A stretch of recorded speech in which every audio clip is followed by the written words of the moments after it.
in the lanes. What do you say so about the matchup between the Fiora as well as the Garen? Fiora Infinity. and Garen. I think it's kind of favorable for Fiora when it comes throughout the game, but when it comes to the early game, you have a lot of damage coming in from the Garen, and that silence is going to be very important. So I think it's actually quite evenly matched up for the Garen and that Fiora when it comes to the early game, but when it comes to mid game, like in fights, you have that Fiora having that little bit of lead when it comes to moving around the map, going for some split push, and just dominating when it comes to individual duels against the enemy team. That's true. And in here, we did see that early hard leash coming from both the Ezreal and the Braum, helping out the Camille get the buffs early for himself. And that's definitely much needed because, again, Justice Camille is very, very hard, or it's lower compared to what AIM can do in the Vi. So yeah, in here though, in the middle lane, we can see some pokes happening up against the Orianna. So the matchup in here is a 1-3-1 in the side Action PH, and for Nexplay, looking like a standard so far. Absolutely. The 1-2-1 type of position for Action PH is actually quite favorable. You have the Kaisa and you have the Lux, but a fight here on top lane. Oh, yes, indeed. The first blood gonna go on to the side of Action PH. That was an early visit coming off from AIM, from the Vi, punishing a Ryzen early on. But for the meantime, seems like something else is happening onto the top side again. We're not seeing that as of yet in the camera, but again, the Vi is gonna get punished for staying longer onto the side. Seems like the priority is on the top side part of the map, getting that scuttler early on.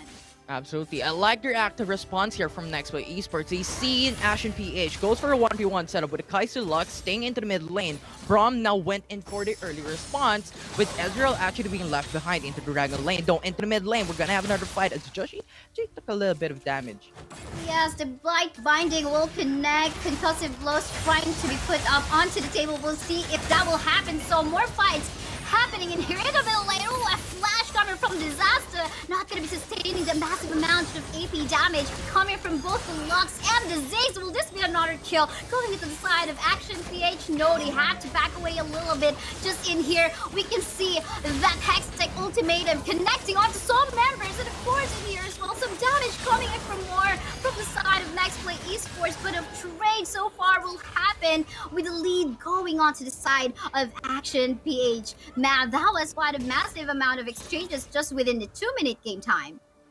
Absolutely. Nexplay Esports, I think, overstayed in that fight. They were able to actually save already the Ezreal. They were already safe at that point. They were not actually in a bit of a danger because Action PH was also going back for a retreat. But Nexplay Esports, Joshi rather, went in for the Hextech ultimatum onto the Kaisa, thinking that maybe the ADC could be punished. And yes, it did, but it gave the return to Action PH, getting those 2 kills as well. So I think overall, with a 2-for-1, that was punishable by Ashen PH with a good response. One thing we'll notice in here is that Nexplay Esports is actually having a hard time dealing with the pokes coming in from the Lux, the Ziggs, as well as the Kaisa. And again, early game time, you don't usually, you are not able to usually build an early magic resist items for yourself, so you definitely have to be very careful in your laning phase, or else you're gonna get caught up by the light binding and just get punished, go low right before an objective happens. And talking about getting low, this is Disaster wanting to go back to the base, and the early position onto this dragon is obviously on the side of Action PH. Now, Nexplay Esports, knowing that the Dragon is now off 14-minute mark, they're now 4-minute mark rather. They're going back for a retreat and they're setting up for the Dragon's Pit. Fiora typically with the Garen actually still going in for that duels into the Baron lane. So now it's going to be a 4v4 into the Dragon's Pit, with now Action PH going for the reset actually quite a bit late. NXP has the lead and 2 dominating the Dragon's Pit. Uh-oh, in here they have not been seen that aim as of the moment, trying to aim for that still. Will this happen though? And there we go, a secure side of Nexplay Esports. That ultimate coming from the Ezreal will just connect right on the spot. Concussive blow trying to be placed on the table, but to no afford need to back away because of the pokes that being pulled off by Action PH. But nice attempt by Action PH right over there. Aim was very patient. I think Nexplay Esports though missed that spot in the bush in terms of checking if ever it's just actually someone's in there waiting for the right time. For the meantime, more fights happening in here. Ooh, final spark will not connect. Unfortunately, Chule will still be safe. Absolutely. And I think in the dragon fight, I think it was like inches of smite there that could actually take that dragon for the side of Action PH. But the casting time with the ultimate of Vi actually just led them to not having that enough time for the Ezreal to punish. But we have Camille going for pressure. More pressure coming in here. And the next objective, oh, look at that Fiora just deleting that Kaisa in the map. Not even gonna go for that ultimate, I believe. So just, you know, gotta go for that critical strikes. And then again, looks like this is gonna be a potential turret take for the side of Nexplay Esports, giving them a position in opening that themselves a position in that Rift Herald objective. So we'll see how this will go. Like no more turret shield. We are past 3-minute mark into the game, so Nexplay Esports had a good time in getting that tower first blood into Baron lane, and they are now going in for the Rift Herald, having no information for the side of Action PH, no wards for them. They're able to take it freely with no contest from Action PH.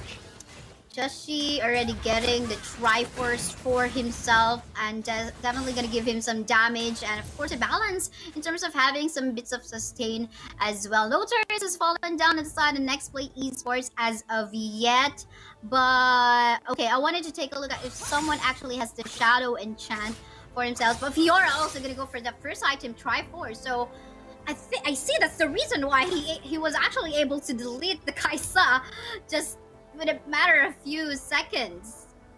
Absolutely. That Shin passive is actually quite strong when it comes to the early game, and Fiora actually taking it as its first core item with a Trinity Fort. Actually quite massive, but with that said and done, we're now having Nexplay Esports battling it out against Garen into the top lane. A bit of a trade there, just farming freely as Braum actually looks to be aggressive into the jungle of Action PH. Manamune already present as well onto this Ezreal. Definitely not going to be having a problem in terms of his mana, as well as some dealing massive amounts of damage in no time. But for the meantime, we have another fight ongoing onto the top side. So 1v1 situation between Yamada as well as a Ryzen. They're going to go for a chase, and here we go with the damage coming from Uzi. Going to get that Garen be taken down, and that's massive amount of damage, just massive amounts of objective. Not to mention, because seems like they're gonna be putting the Rift Herald up top in an attempt to go for a turret take. And if you've noticed, Nexplay Esports actually utilized the Conqueror's rune throughout all of them except the Braum, and so that is actually quite scaling potential. But now into the mid lane, we're gonna have another fight. Here is more fights, and you can see how much they have actually zoned out the members of Action PH. Light Binding will be connecting onto the Orianna. Orianna will fall down and fight, unfortunately, but that's okay because there's just a space created for actually Uzi to try to deal some damage up against the turret. They're not going to be taking that down, but again, space created for another objective that is about to come out, which is the Mountain Drake. Mountain Drake is going to be another objective for Action PH and Nexplay Esports to set up a fight. Actually quite worth taking that Action PH still has no permanent buffs for their side of the team, and having that extra sustainability in terms of their draft is actually quite important. They're lacking in terms of the defensive capability aspects of their drafting in their champion pool, as we have Action PH pressuring mid lane. Hextech Ultimatum onto one member on the side of Action PH, and of course a Stasis as well to help him sustain and still go back alive, and not even scared about actually spending all those for as long as they're not gonna give any more casualties onto Action PH. They have the right if in case they would want to go for an objective there already, but they're not done. They're gonna go punish some of the members of Action PH. For the meantime, the GA has been popped up already. Aim gonna go for a Stasis right after that punishment, but again the damage coming from the Ezreal's already on point. Yamada will fall down to full PH by the rest of the gang inside of Action PH. And Choli as well is not just stopping, so was his Joshi. And that is Nexplay Esports gonna go for an ace at this 9-minute game time. That was brought to you by Oppo Reno 5. And again, a space created to actually take this mountain break. And the reason for that one is Uzi in that matchup into the mid lane was able to free hit. No one was attacking him, and yes, he was very, very low, but he was just hovering around the side of the map, actually going in for some free hits, free kills, and free shots. And that is not something that you really want to do against a champion with hyper carry potential, with already a Trinity Force and a Marimune in his item kit. So that is actually very important to take note. Action PH needs to look out for that Ezreal and bring him down early into the matchup if they really want to win against NXP in terms of their damage output. For sure. For the meantime in here, you can see the massive amount of gold lead in favor of Nexplay. That is 13k, a goal lead, and not to mention this is a well-fed Orianna, but hold the fuck, because some pokes happening in here again. Gonna go for the Hextech ultimate and try to punish aim, and the jungler on the side of Action PH getting deleted again. Look at the minion waves of Team Nexplay Esports. It's just well managed as of the moment, and they definitely have the right to even just go for an early contest on this Baron retreat. Absolutely, there's no jungler for Action PH at this point in time, so NXP has all the reason to go for the Baron Nashor with no actually contest from Action PH. Yes, you have the Ziggs, but Mega Infernal Bomb can just do so much in terms of getting those steals. So NXP is gonna have that Baron buff in terms of this certain matchup, enables them to go for the pressure into the mid lane, into the Dragon lane, and into the Baron lane. They're not shy about spending their ultimates just to lock a target. In particular, trying to delete aim from the map. Again, WILDRIFT, it is really more on who gets to punish the junglers first, will definitely get an upper advantage. Because again, the non-presence of your jungler will just, not allow you to get the position that you would want in the map. But hey, look at the damage as well coming from the Ezreal and the Orianna, just forcing the members of the Action PH team to just go back to the base, regenerate your HP while we take advantage of the Baron buff that we've got still in the game.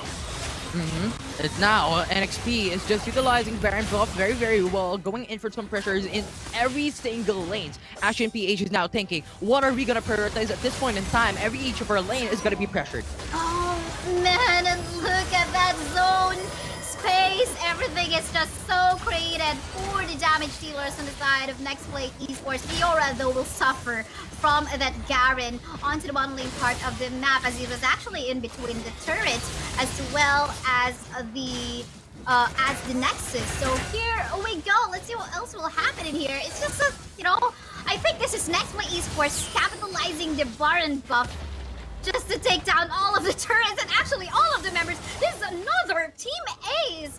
My goodness, Nexplay Esports just showing some really great dominance up against Action PH. I think Nexplay Esports at that game number 1 against Action PH was actually quite methodical in terms of their gameplay, right? We've seen them play it out. 4-minute mark, they went in for the early reset. When they went for the reset, they pushed through to the Dragon Spit. And that was the only time where Action PH went for the reset after NXP has already dominated Dragon Spit. So that was already a free dragon for the side of Nexplay Esports. And on top of all that, they were going in for some duels where Action PH was actually quite a bit of a jumble in terms of the mid-game fights. And that just translated to a huge win coming in from NXP, gaining the massive lead for Chule and Uzi to scale up in terms of their damage output. And to end it all, we have NXP going for the Hextech ultimatum onto Vi, locking him down, getting that free kill, and the jungler out of the question for Action PH enabled NXP to then